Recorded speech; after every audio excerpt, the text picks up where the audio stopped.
কড়াইতে 1 টেবিল চামচ তেল দিয়ে দিলাম। তেলের মধ্যে জিরা ফোড়ন দিয়ে দিলাম।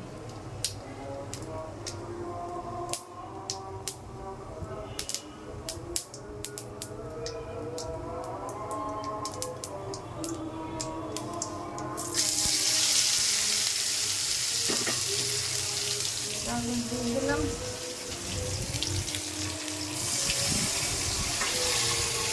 নারকেলের দুধ দিয়ে দিলাম।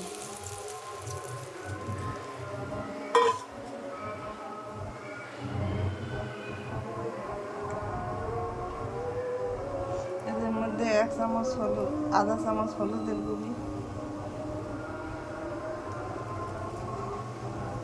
আধা চামচ মরিচের গুঁড়ি,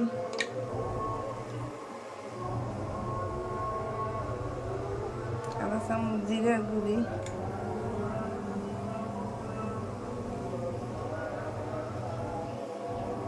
আধা চামচ ধনের গুঁড়ি,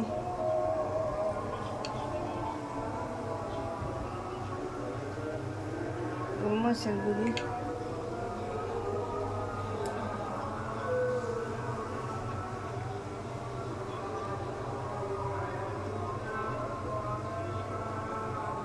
আমি 2 মিনিট পর ফিরে আসছি। আমি 2 মিনিট পর ফিরে এসেছি। আমার কাঁকড় নিরামিষ রান্না করা হয়ে গেছে নারকেল দুধ দিয়ে। আপনারা এইভাবে ঘরে তৈরি করে খেয়ে দেখবেন, খেতে অনেক সুস্বাদু লাগবে।